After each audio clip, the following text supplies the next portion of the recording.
My YouTube channel. আজকে আমরা পর্ষদের যে টেস্ট পেপার, সেই টেস্ট পেপারের 436 নম্বর যে পেজে অঙ্কগুলো আছে সেগুলো আমরা করব। আজকে আমরা করব বালিগঞ্জ গভর্নমেন্ট হাই স্কুল। দেখা যাক প্রথম অঙ্কটা কি বলেছে। যে একের 1 নম্বর দাগের অঙ্কটা বলছে কে x square plus 4x plus 5k equal 0 সমীকরণের বীজদ্বয়ের যোগফল ও তাদের গুণফল সমান হলে কে এর মান কত হবে আমাকে বের করতে হবে। দেখো, আমাকে ভালো করে বুঝতে হবে যে এই যে সমীকরণের বীজদ্বয়ের যোগফল ও বীজদ্বয়ের গুণফল কি বলেছে, সমান বলেছে। অর্থাৎ আমার সমীকরণটা কে x square plus 4x plus 5k equal 0। তাহলে এই যে সমীকরণ আছে, এই সমীকরণের বীজদ্বয় আর গুণফল কি ইকুয়াল। তাহলে এই সমীকরণে আমরা বীজদ্বয় ধরে নিতে পারি আলফা কমা বিটা। তার মানে এই সমীকরণের বীজদ্বয়ের যোগফল কত হবে, আলফা প্লাস বিটা। তার মানে আমরা জানি b/a। তার মানে এখানে কি হবে, মাইনাস, তাহলে কত হবে 4/k।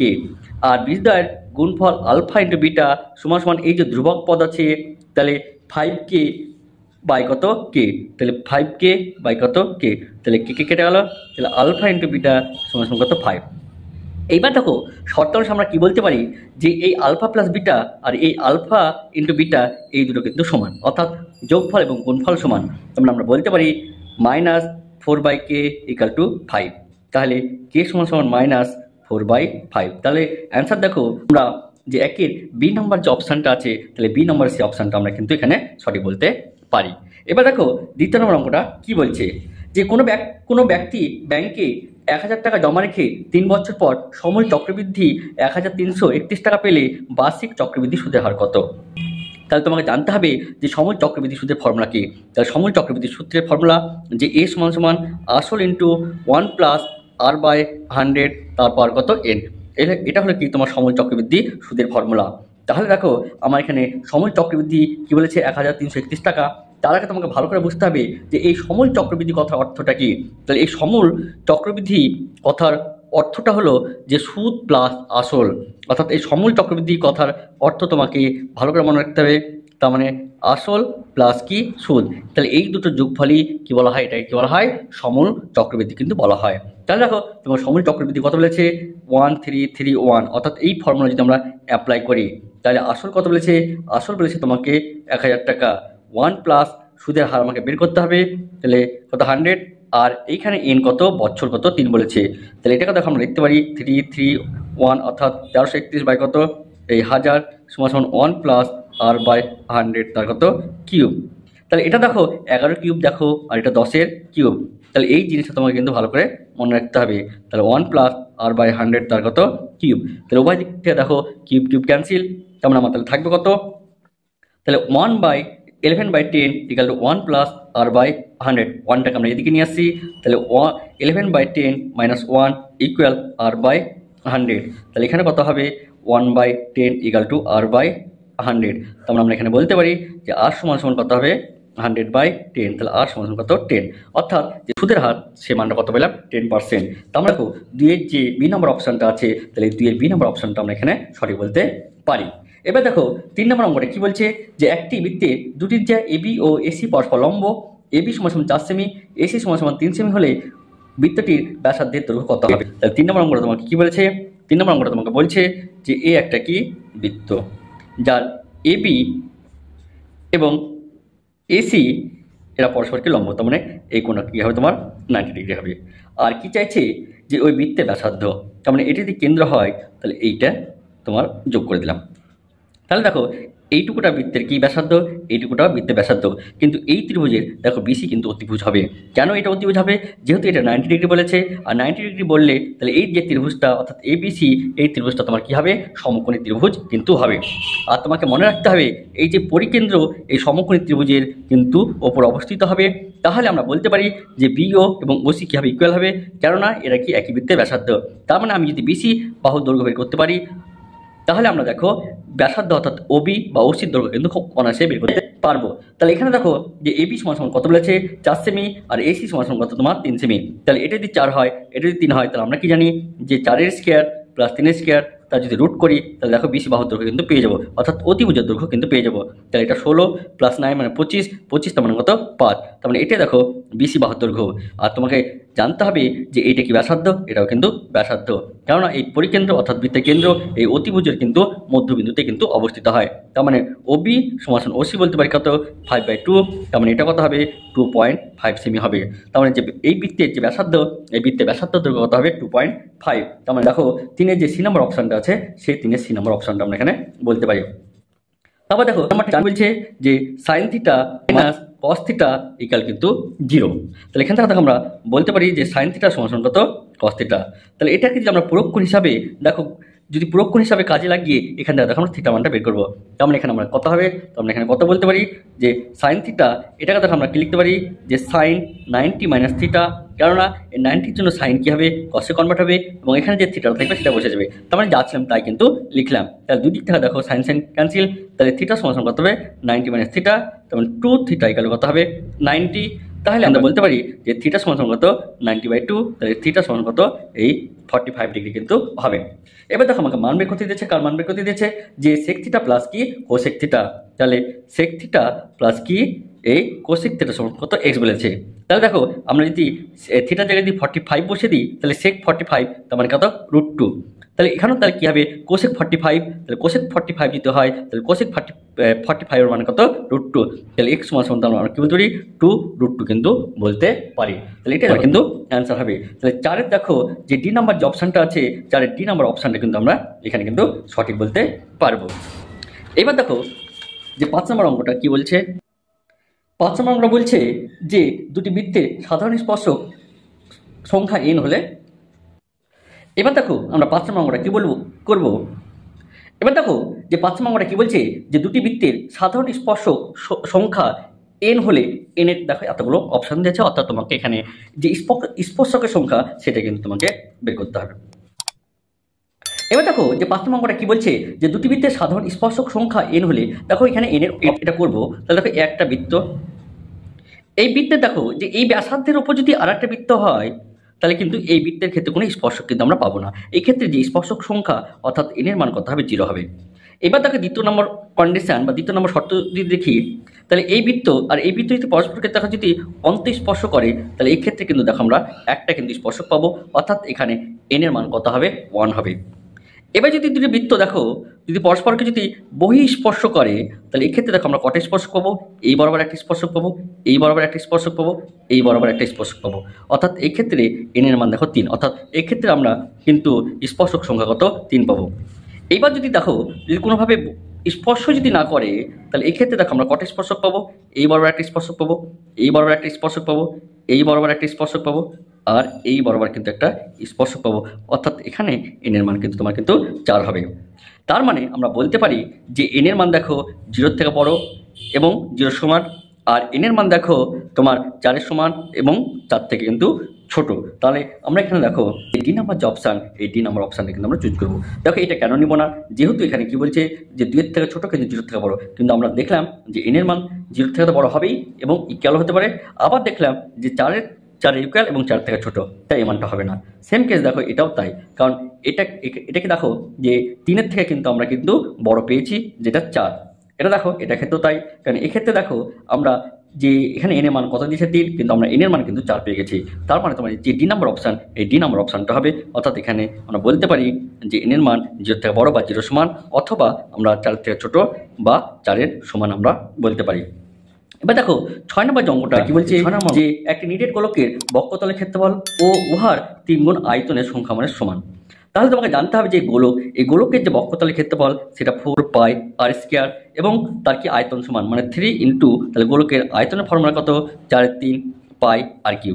তাহলে দেখো 3 3 কাটালো, 2 দিক থেকে 4 4 কাটলো, পাই পাই ক্যান্সেল হলো, তাহলে দেখো দুই দিক থেকে যদি r² ক্যান্সেল হয় তাহলে r এর মান দেখো 1 কিন্তু আমরা পেলাম, অর্থাৎ ওই যে গোলকটির ব্যাসের দৈর্ঘ্য কত সেটা দেখো আমরা এখানে যে r পেলাম, r কিন্তু ব্যাসার্ধ, তাহলে আমরা যদি ব্যাস কিন্তু এখানে অপশানে চাইছে তোমার কি ব্যাস, আর আমরা পেয়েছি ব্যাসার্ধ, তাহলে আমরা যদি ব্যাসার্ধ থেকে যদি ব্যাসে যায় তাহলে দেখো এটাকে আমাকে 2 দিয়ে গুণ করতে হবে, তার মানে ব্যাস হয়ে যাবে তোমার কত, তোমার ব্যাস হবে 2 × 1 = 2 একক কিন্তু হবে। তাহলে আশা করি দেখো এগুলো তোমরা বুঝতে পেরেছো। এবার দেখো আমরা শূন্যস্থানে পূরণ করব। দেখো প্রথম যেটা হলো পাই হলো কি একটি অমূলদীয় সংখ্যা, এটা তোমাদের কিন্তু একটু জেনে রাখতে হবে।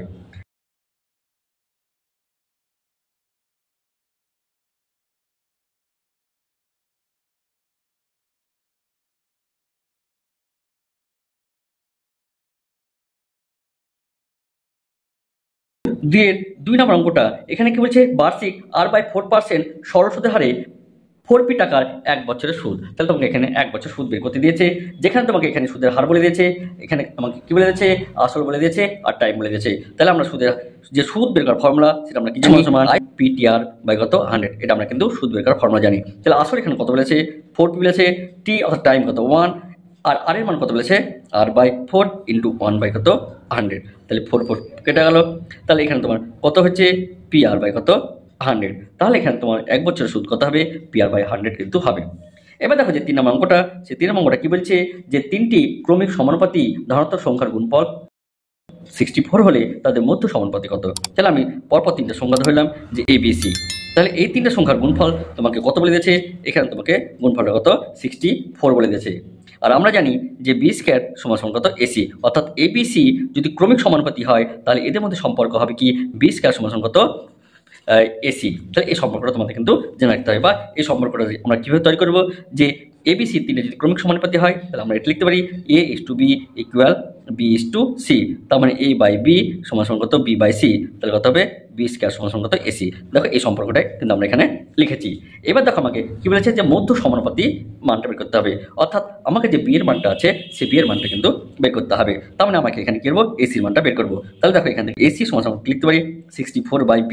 তাহলে আমরা B² সমান কত AC এর জায়গায় আমরা কত বসাতে পারি 64/B। তার মানে কোনাকুনি গুণ করো B³ সমান কত 64, তাহলে B সমান কত 4, অর্থাৎ যে মধ্য সমানুপাতি সেই মধ্য সমানুপাতি সংখ্যা কত 4 কিন্তু আমরা পেলাম। তাহলে আশা করি এই অঙ্কটা বুঝতে পেরেছ।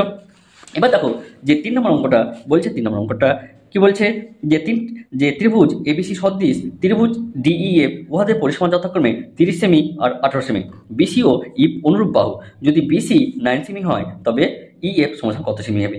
এটার জন্য দেখো আমরা বইয়ের যে পেজ নাম্বার তোমার 251 নম্বর যে পেজে পেজ আছে সেখানে দেখো এই ফর্মুলাটা কিন্তু আমরা এখানে কাজে লাগাবো।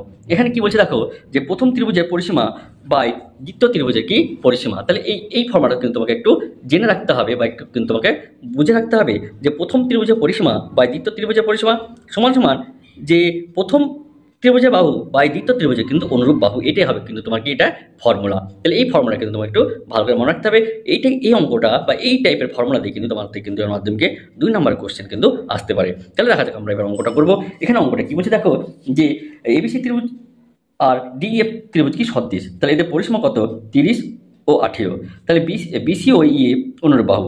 তাহলে আমরা কি জানলাম যে ত্রিভুজ ABC এর পরিসীমা বাই ত্রিভুজ DEF এর পরিসীমা বাই যে অনুরূপ বাহু, অর্থাৎ BC অনুরূপ বাহু তার কি EF কিন্তু বলে দিয়েছে। দেখো এখানে এটা কত 30, কারণ ABC ত্রিভুজের পরিসীমা কত বলেছে 30, আর DEF ত্রিভুজের পরিসীমা কত 18। BC আর EF কি বলেছে এরা অনুরূপ বাহু, আর BC বাহুর মান কত বলে দিয়েছে 9। তাহলে EFটা আমাকে কিন্তু বের করতে হবে। তাহলে EFটা এখানে চলে গেল, 30টা এখানে চলে আসবে, আর 18 9 সাথে গুণ হবে। তাহলে এটা ক্যালকুলেশন করলে EF সমান কত 9 × 18 বাই কত 30। তাহলে দেখো আমরা যদি 6 দিয়ে কাটি 3 6 18, 5 6 কত 30, 6 দিয়ে কাটলাম। তাহলে এখানে দেখো EF সমান কত 27/5। তাহলে এটাই দেখো তোমার অ্যান্সার হবে, অর্থাৎ EF বাহুর যে দৈর্ঘ্য সেটা কত হবে 27/25। অথবা এটা যদি আমরা ভাগ করি তাহলে কত হবে 5 5 25, 2 4 5 20, অর্থাৎ এই যে EF বাহুর দৈর্ঘ্য সেটা কত হবে 5.4 সেমি কিন্তু হবে। এবার দেখো 5 নম্বর অঙ্কটা কি বলছে যে 5 নম্বর অঙ্কটা দেখো খুব সোজা। এই টাইপের অঙ্ক কিন্তু আমরা অনেকবার কিন্তু করেছি। এখানে কি বলছে যে এক কাটায় এক পেন্সিলের আকার শঙ্কু ও ড্যাশের সমান হয়। তাহলে এটার অ্যান্সারটা কি হবে তোমরা অবশ্যই কিন্তু কমেন্ট বক্সে কমেন্ট করে জানাবে যে এর অ্যান্সারটা কত হবে। এবার দেখো 6 নম্বর অঙ্কটা কি বলছে যে সাইন থিটা ইকাল কত 8/17 হলো তোমাকে ট্যান থিটা মান বের করতে হবে। দেখো ট্যান থিটা মানে আমরা কি জানি যে সাইন থিটা বাই কত এই কস থিটা। তাহলে তুমি এখানে সাইন থিটা মান জানো, তাহলে কস থিটা মান যদি আমরা বের করি তাহলে কি হবে যে কস স্কয়ার সমান 1 মাইনাস কত সাইন স্কয়ার থিটা। এটা আশা করি তোমরা জানো, কারণ এটা কোথায় পাচ্ছি যে দেখো আমরা জানি যে sine square theta plus cos square theta কিন্তু 1। তার আমরা লিখতে পারি কস স্কয়ার থিটা সমান 1 মাইনাস কত সাইন স্কয়ার থিটা। দেখো এই সম্পর্কটা আমরা এখানে লিখেছি। তাহলে আমরা এখানে বলতে পারি যে কস স্কয়ার থিটা সমান 1 মাইনাস 8/17 তার কত হোল স্কয়ার। তাহলে 1 মাইনাস তাহলে কত 64, আর 17 স্কয়ার কত 289। তাহলে কস স্কয়ার থিটা সমান 1 মাইনাস 64/289। তাহলে এটা বিয়োগ যদি করি তাহলে কত যে 289 মাইনাস 64 বাই কত 289, যেটা কস স্কয়ার থিটা। তার মানে কস স্কয়ার থিটা সমান কত হবে 5 2 2 কত 289, তার মানে cos θ সমান কত হবে 15/17, তাহলে cos θ মানে কত 15/17। এবার দেখো মানটা বসিয়ে দেবো, তাহলে sin θ মানে কত 8/17 আর cos θ মানে কত 15/17, তাহলে 8/17 ইন্টু 17 কত 15, তাহলে 17 কেটে গেলো, তাহলে 8/15, অর্থাৎ tan θ যে মান পেলাম তাহলে সেটা কত 8/15। তাহলে আশা করি দেখো অঙ্কটা তোমরা বুঝতে পেরেছো। এবার দেখো কি বলছে যে সত্য মিথ্যা যে প্রথম অঙ্কটা সেটা কি বলছে যে নির্দিষ্ট পরিমাণ টাকার বার্ষিক নির্দিষ্ট শতকরা হার সুদে নির্দিষ্ট সময়ের জন্য চক্রবৃদ্ধি সুদ সরল সুদের থেকেই হয় কম হয়। দেখো এটা তোমাদের বারবার মনে রাখতে হবে যে 1 বছরের জন্য চক্রবৃদ্ধি সুদ এবং সরল সুদ দুটো কিন্তু ইকুয়াল হবে, কিন্তু এখানে কি বলছে কম বেশি একটা কিন্তু প্রশ্ন চলে আসছে, তাহলে এটা তোমার কি মিথ্যা হবে। তাহলে 3-এর যে 1 নম্বর সেটাকে আমরা কি পেলাম, এটা মিথ্যা পেলাম। এর কারণটা বা লজিকটা কিন্তু আশা করি তুমি বুঝতে পেরেছো। এবার দ্বিতীয় নম্বরটা কি বলছে দেখো, x² প্লাস x প্লাস 1 = 0, অর্থাৎ কোনো সমীকরণের বিস্তার বাস্তব না অবাস্তব সমান এই টাইপের কথা যদি থাকে তাহলে তোমাকে ওই সমীকরণে কি নিরূপক বের করতে হবে। আর নিরূপক মানে আমরা কি জানি b² মাইনাস কিন্তু 4ac, তাহলে b মানে কি x এর সহগ, তাহলে এখানে x এর সহগ কত 1, আর a মানে 4 মানে তো জানো, আর a মানে কি হবে x² সহগ, আর c মানে ধ্রুবক পদ, তাহলে এখানে কত হবে 1² 4 ইন্টু 1 ইন্টু কত 1, তাহলে 1 মাইনাস 4 সমান কত -3। দেখো এই মানটাকে তো 0 থেকে ছোট, আর 0 থেকে যদি কোনো মান যদি ছোট হয় তাহলে সেটাই অবশ্যই কিন্তু কী হবে অবাস্তব হবে। তাহলে এখানে দেখো সেটাই বলছে যে বিস্তার বাস্তব নয়, তার মানে এটা সত্য, অর্থাৎ দ্বিতীয় নম্বর যে কোশ্চেন এটা কী হবে তোমার সত্য কিন্তু হবে।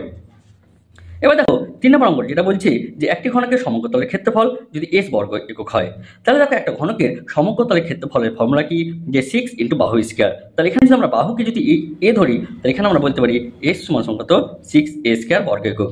আর কর্ণের দৈর্ঘ্য ফর্মুলা কি যে √3 ইন্টু বাহু, তোমরা এখানে বাহু কত ধরেছি এ ধরেছি, তাহলে এখানে এস এবং ডি এর মধ্যে কি সম্পর্ক বের করতে হবে। তাহলে এটাকে 1 নম্বর দিলাম, আর এখানে দেখো এর মান বের করে, তাহলে এর মান যদি বের করি তাহলে কত হবে d/√3, তাহলে এর মান দেখো আমি 1 নম্বর সমীকরণ আমরা কিন্তু বসাবো, তাহলে s সমান 6 ইন্টু d/√3 তার হোল স্কয়ার, তাহলে যদি ক্যালকুলেশন করি তাহলে কত হবে 6 ইন্টু d²/3, তার মানে এটা 2, তার মানে এখানে পেলাম s সমান কত 2d²। আর দেখো এই সম্পর্কটাই কিন্তু দেওয়া আছে, তার মানে এটা আমরা কি বলতে পারি সত্য বলতে পারি। তাহলে আশা করি দেখো আমরা তোমরা কিন্তু বুঝতে পেরেছো।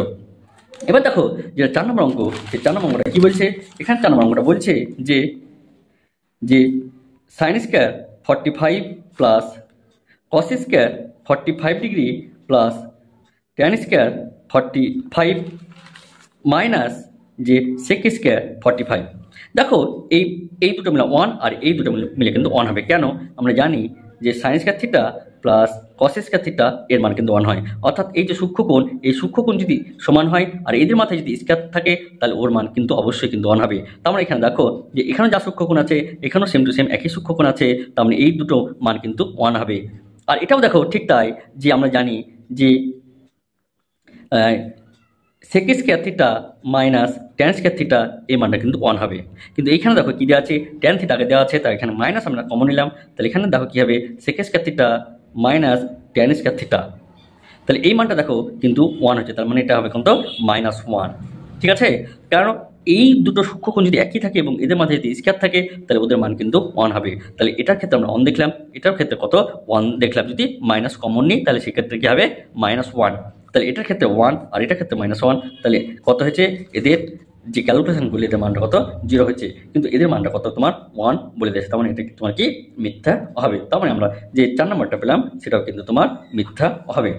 এবার দেখো মামুটা কি বলছে যে 2, 20, 18, 10, 22 ও 5 এর মধ্যমা হবে কত 19। তাহলে দেখো মধ্যমা বের করতে গেলে আমার কি করতে হবে, প্রথমে এই যে শ্রেণীটা আছে শ্রেণীটাকে ছোট থেকে বড় কিন্তু সাজিয়ে নিতে হবে। তাহলে 2, 5, 10, 18, 20, 22, তাহলে দেখো আমি এই শ্রেণীটাকে দেখো আমরা ছোট থেকে বড় কিন্তু সাজিয়ে নিলাম।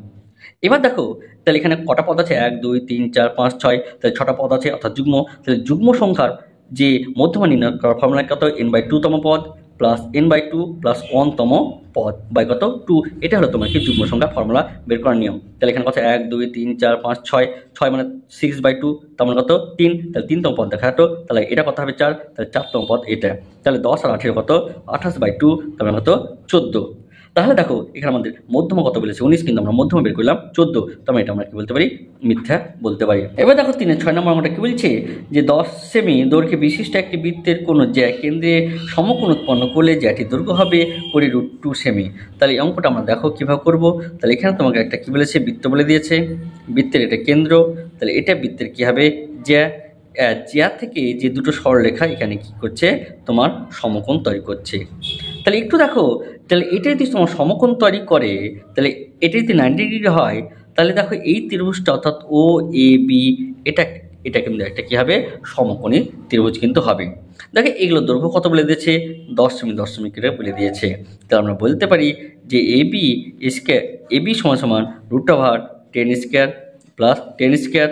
তার মানে এটা দেখো, এটা আমরা পেলাম কি করে, দেখো আমরা জানি যে অতি স্কয়ার সমান যে ও এ স্কয়ার প্লাস কত ও বি স্কয়ার। তার মানে আমরা বলতে পারি যে এবি সমান √ও এ² প্লাস ও বি স্কয়ার, এটা কিন্তু আমরা বলতে পারি। তা সেখান থেকে দেখো আমরা ডাইরেক্ট লিখে নিলাম। তাহলে এটা কত হবে, 100 + 100, তার রুট কত হবে, 200 হবে। তাহলে এটা দেখো আমরা করছি 2 × 100, তাহলে 100 বর্গমূল করলে 10, তাহলে এটা কত হবে, 10√2 হবে। কিন্তু আমার এখানে দৈর্ঘ্য যেটা বলেছে সেটা কি বলছে, 20√2, কিন্তু আমরা পাচ্ছি কত, 10√2। তার মানে এই যে অ্যান্সারটা, এই অ্যান্সারটা কিন্তু তাহলে অবশ্যই কিন্তু এটা কি আমরা মিথ্যা বলতে পারি।